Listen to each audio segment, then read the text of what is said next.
Such was the dreadful end of my beloved sister. "One moment," said Holmes. "Are you sure about this whistle and metallic sound? Could you swear to it?" "That was what the county coroner asked me at the inquiry. It is my strong impression that I heard it, and yet, among the crash of the gale and the creaking of an old house, I may possibly have been deceived." "Was your sister dressed?" "No, she was in her nightdress. In her right hand was found the charred stump of a match, and in her left a matchbox." "Showing that she had struck a light and looked about her when the alarm took place. That's important. And what conclusions did the coroner come to?" "He investigated the case with great care, for Dr. Roylott's conduct had long been notorious in the county, but he was unable to find any satisfactory cause of death. My evidence showed that the door had been fastened upon the inner side, and the windows were blocked by old-fashioned shutters with broad iron bars, which were secured every night. The walls were carefully sounded, and were shown to be quite solid all around, and the flooring was also thoroughly examined with the same result. The chimney is wide, but is barred up by 4 large staples. It is certain, therefore, that my sister was quite alone when she met her end. Besides, there were no marks of any violence upon her." "How about poison?" "The doctors examined her for it, but without success." "What do you think that this unfortunate lady died of, then?" "It is my belief that she died of pure fear and nervous shock, though what it was that frightened her I cannot imagine." "Were there gypsies in the plantation at the time?" "Yes, there are nearly always some there." "Ah, and what did you gather from this allusion to a band, a speckled band?" "Sometimes I have thought that it was merely the wild talk of delirium, sometimes that it may have referred to some band of people, perhaps to these very gypsies in the plantation. I do not know whether the spotted handkerchiefs which so many of them wear over their heads might have suggested the strange adjective which she used." Holmes shook his head like a man who is far from being satisfied. "These are very deep waters," said he. "Pray go on with your narrative." 2 years have passed since then, and my life has been until lately lonelier than ever. A month ago, however, a dear friend, whom I have known for many years, has done me the honour to ask my hand in marriage. His name is Armitage, Percy Armitage, the second son of Mr. Armitage, of Crane Water, near Reading.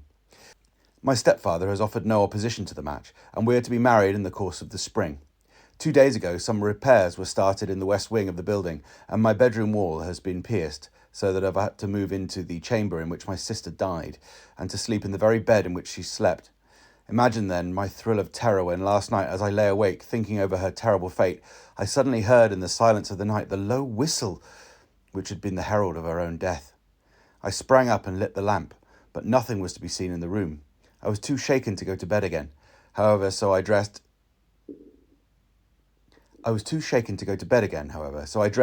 and as soon as it was daylight, I slipped down, got a dog cart at the Crown Inn, which is opposite, and drove to Leatherhead, from whence I have come on this morning with the one object of seeing you and asking your advice." "You have done wisely," said my friend. "But have you told me all?" "Yes, all." "Miss Roylott, you have not. You are screening your stepfather." "Why, what do you mean?" For answer, Holmes pushed back the frill of black lace which fringed the hand that lay upon our visitor's knee. 5 little livid spots, the marks of 4 fingers and a thumb, were printed upon the white wrist. "You have been cruelly used," said Holmes. The lady coloured deeply and covered over her injured wrist. "He is a hard man," she said, "and perhaps he hardly knows his own strength." There was a long silence, during which Holmes leaned his chin upon his hands and stared into the crackling fire. "This is a very deep business," he said at last. "There are 1,000 details which I should desire to know before I decide upon our course of action. Yet we have not a moment to lose. If we were to come to Stoke Moran today, would it be possible for us to see over these rooms without the knowledge of your stepfather?" "As it happens, he spoke of coming into town today upon some most important business. It is probable that he will be away all day, and that there will be nothing to disturb you. We have a housekeeper now, but she is old and foolish, and I could easily get her out of the way." "Excellent. You are not averse to this trip, Watson?" "By no means." "Then we shall both come. What are you going to do yourself?" I have one or two things which I wish to do now that I'm in town, but I shall return by 12 o'clock. But I shall return by the 12 o'clock train, so as to be there in time for your coming. And you may expect us early in the afternoon. I have myself some small business matters to attend to. Will you not wait and breakfast? No, I must go. My heart is lightened already since I have confided my trouble to you. I shall look forward to seeing you again this afternoon. She dropped her thick black veil over her face and glided from the room. And what do you think of it all, Watson? Asked Sherlock Holmes, leaning back in his chair. It seems to me a most dark and sinister business. Dark enough and sinister enough. Yet if the lady is correct in saying that the flooring and walls are sound, and that the door, window and chimney are impassable, then her sister must have undoubtedly been alone when she met her mysterious end. What becomes, then, of these nocturnal whistles, and what of the very peculiar words of the dying woman? I cannot think. When you combine the ideas of whistles at night, the presence of a band of gypsies who are on intimate terms with this old doctor, the fact that we have every reason to believe that the doctor has an interest in preventing his stepdaughter's marriage, the dying allusion to a band, and finally the fact that Miss Helen Stoner heard a metallic clang, which might have been caused by one of those metal bars that secured the shutters falling back into place, I think there is good ground to think that the mystery may be cleared along those lines. But what then did the gypsies do? I cannot imagine. I see many objections to any such theory. And so do I. It is precisely for that reason that we are going to Stoke Moran this day. I want to see whether the objections are fatal, or if they may be explained away. But what in the name of the devil? The ejaculation had been drawn from my companion by the fact that our door had been suddenly dashed open, and that a huge man had framed himself in the aperture. His costume was a peculiar mixture of the professional and of the agricultural, having a black top hat, a long frock coat, and a pair of high gaiters, with a hunting crop swinging in his hand. So tall was he that his hat actually brushed the crossbar of the doorway, and his breadth seemed to span across from side to side. A large face, seared with 1,000 wrinkles, burned yellow with the sun, and marked with every evil passion, was turned from one to the other of us, while his deep-set, bile-shot eyes and his high, thin, fleshless nose gave him somewhat the resemblance to a fierce old bird of prey. "Which of you is Holmes?" asked this apparition. "My name, sir, but you have the advantage of me," said my companion quietly. "I am Dr. Grimesby Rylott of Stoke Moran." "Indeed, doctor," said Holmes blandly. "Pray take a seat." "I will do nothing of the kind. My stepdaughter has been here. I have traced her. What has she been saying to you? What has she... It is a little cold for this time of year, said Holmes. What has she been saying to you? Screamed the old man furiously. But I have heard that the crocuses promise well, continued my companion imperturbably. Ha! You put me off, do you? Said our new visitor, taking a step forward and shaking his hunting crop. I know you, you scoundrel. I have heard of you before. You are Holmes, the meddler. My friend smiled. Holmes, the busybody. His smile broadened. Holmes, the Scotland Yard jack-in-office. Holmes chuckled heartily. Your conversation is most entertaining, he said. When you go out, close the door, for there is a decided draught.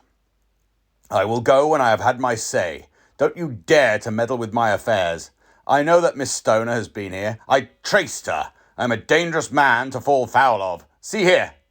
He stepped swiftly forward, seized the poker, and bent it into a curve with his huge brown hands. See that you keep yourself out of my grip, he snarled, and hurling the twisted poker into the fireplace, he strode out of the room. He seems a very amiable person, said Holmes, laughing. I am not quite so bulky, but if he had remained, I might have shown him that my grip was not much more feeble than his own.